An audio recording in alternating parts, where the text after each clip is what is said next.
അമരക്കുനിയുടെ ഉറക്കം കെടുത്തിയ കടുവ കൂട്ടിലായിരിക്കുന്നു എന്ന ആശ്വാസകരമായ സന്തോഷകരമായ വാർത്ത വരുന്ന വൈകിയ മണിക്കൂറാണ്. ഇപ്പോൾ പഞ്ചായത്ത് പ്രസിഡന്റ് നമ്മോടൊപ്പം ചേരുന്നു. എന്താണ് ഇപ്പോൾ അവിടുത്തെ സ്ഥിതി? ഈ കടുവയെ ട്രാക്ടറിലേക്ക് മാറ്റുന്നു എന്നാണ് നേരത്തെ ഒരു പ്രദേശവാസി വിളിച്ചപ്പോൾ പറഞ്ഞത്. നിങ്ങൾ ആദ്യം ആശ്വാസമായില്ലേ? അതെ, വളരെ സന്തോഷകരമായ വാർത്തയാണ് ഈ രാത്രിയിൽ കേൾക്കുന്നത്. എന്തായാലും കഴിഞ്ഞ 10 ദിവസക്കാലത്തെ ഒരു വലിയ ദൗത്യവും ജനങ്ങളുടെ വലിയൊരു ആശങ്കയുമാണ് അകന്നിരിക്കുന്നത്. എന്തായാലും വളരെ സന്തോഷമുണ്ട്. വനംവകുപ്പിനെ പ്രത്യേകമായി ഈ സന്ദർഭത്തിൽ അഭിനന്ദിക്കുകയാണ്. വനംവകുപ്പിന്റെ ഭാഗത്തുള്ള പ്രവർത്തനങ്ങൾ, അതുപോലെ തന്നെ ജനങ്ങൾക്ക് ആശങ്ക അകറ്റുന്ന തരത്തിലുള്ള ഈ സന്തോഷ വാർത്ത വളരെ സന്തോഷത്തോടുകൂടിയാണ് പങ്കുവെക്കുന്നത്. ഈ വന്ന കടുവയെ കൂട്ടിലാക്കി തിരിച്ചു വിട്ടിരിക്കുന്നതിന് തുടർ ഇത്തരം ഭീതികൾ ഉണ്ടാവാതിരിക്കേണ്ട ഒരു ജാഗ്രത, അതിനുതകുന്ന നടപടികളൊക്കെ ആ മേഖലയിൽ വേണ്ടേ? വേണം, തീർച്ചയായും വേണം.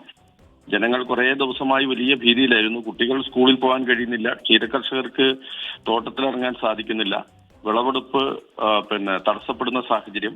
ഇതെല്ലാം മാറിക്കൊണ്ട് ഇനി ഒരു സന്തോഷകരമായ ഒരു അന്തരീക്ഷത്തിലേക്ക് മുന്നോട്ട് പോകണം.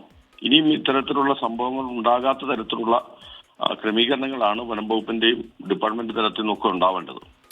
കാണാമറയത്തുള്ളൊരു കടുവ അതിൻ്റെ ഒരു ഭൂമുഖത്തുള്ള അല്ലെങ്കിൽ ആ ടെറയിലുള്ള മനുഷ്യരെ എങ്ങനെയൊക്കെ ബാധിക്കുമെന്നതിൻ്റെ ശരിയായൊരു എവിഡൻറ്റ് ചെയ്ത ഒരു സംഭവം കൂടിയായിരുന്നു ഈ അമരക്കുനിയിലെ കടുവ. കാരണം കാപ്പി പറിക്കുന്ന സീസണാണ്, കാപ്പി വിളവെടുപ്പ് സീസണാണ്. ഈ ഘട്ടത്തിലടക്കം തോട്ടത്തിൽ പോലും പോകാൻ വയ്യാതെ കഷ്ടപ്പെട്ട കർഷകരുണ്ട്. ഇവർക്കൊക്കെ സ്വാഭാവികമായി ചില നഷ്ടങ്ങൾ സംഭവിച്ചിട്ടുണ്ട്. ഇതിലടക്കം ഒരു നടപടിക്രമം വേണ്ടി വരില്ലേ ഭാവിയിൽ?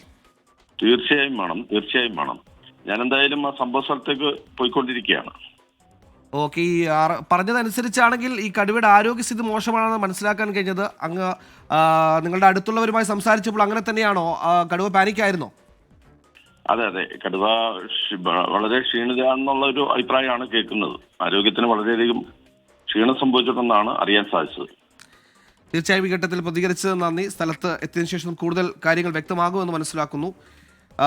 ഈ അമരക്കുനിയിലെ 10-11 ദിവസമായി കാണാമറയത്തുള്ളൊരു കടുവ അവരുടെ ജീവിതത്തെ ആകെ ബാധിച്ചിരിക്കുകയാണ്. കുട്ടികൾക്ക് സ്കൂളിൽ പോകാനാകുന്നില്ല, ക്ഷീരകർഷകർക്ക് തോട്ടത്തിലേക്ക് ഇറങ്ങാനാകുന്നില്ല, കർഷകർക്ക് വിളവെടുപ്പിന് പോലും പോകാനാകാത്ത സ്ഥിതി. ഒരു കടുവ ഒരു മനുഷ്യ സമൂഹത്തെ എത്രത്തോളം അഗാധമായി ബാധിക്കുമെന്നതിൻ്റെ ഒരു നേർസാക്ഷ്യം കൂടിയായിരുന്നു അമരക്കുനിയിൽ ഈ സംഭവങ്ങൾ. 10-11 ദിവസം കടുവയുണ്ട് എന്ന ഭീതിയിൽ കഴിയേണ്ടി വരുന്ന ജനത, അത് നമ്മൾ വിചാരിക്കുന്ന അപ്പുറമാണ്. സുർജിത്ത് ഞാൻ പറഞ്ഞത് പ്രത്യേകിച്ച് അവിടെ ഈ കാപ്പി വിളവെടുപ്പിൻ്റെയൊക്കെ സീസണാണ്. ഈ മന്ത്രിയുമായി സംസാരിച്ചപ്പോൾ ഇത്തരത്തിൽ കർഷകർക്ക് ചെറിയ തോതിൽ നഷ്ടങ്ങൾ സംഭവിച്ചിട്ടുണ്ട്, വളർത്തുമൃഗങ്ങൾ നഷ്ടപ്പെട്ടിട്ടുണ്ട്. കടുവയെ പിടിച്ചെന്ന ആശ്വാസം വരുമ്പോഴും തുടർ സംഭവങ്ങൾ ഉണ്ടാവാതിരിക്കേണ്ട ഒരു കാര്യം കൂടി ചെയ്യേണ്ടതുണ്ട് ഈ വിഷയവുമായി ബന്ധപ്പെട്ട്. സുർജിത്ത്, തീർച്ചയായും അതൊക്കെ വേണം സുഹൈൽ. നിലവിൽ ഇപ്പോൾ ആശ്വാസകരമായ ഒരു വാർത്ത വന്നല്ലോ. ആ വാർത്ത എന്ന് പറയുന്നത് കടുവയെ പിടികൂടാൻ കഴിഞ്ഞു.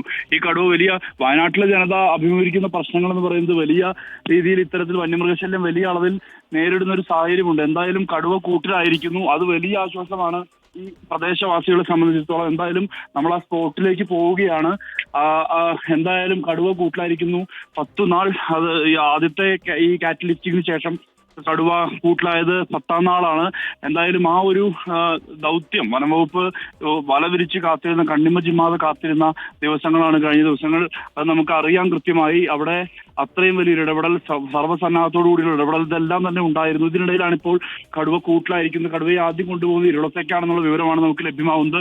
എന്തായാലും ആ നടപടിയിലേക്ക് കടക്കുകയാണ്, നമ്മൾ ആ ഭാഗത്തേക്ക് പോവുകയാണ് സുഹൈൽ.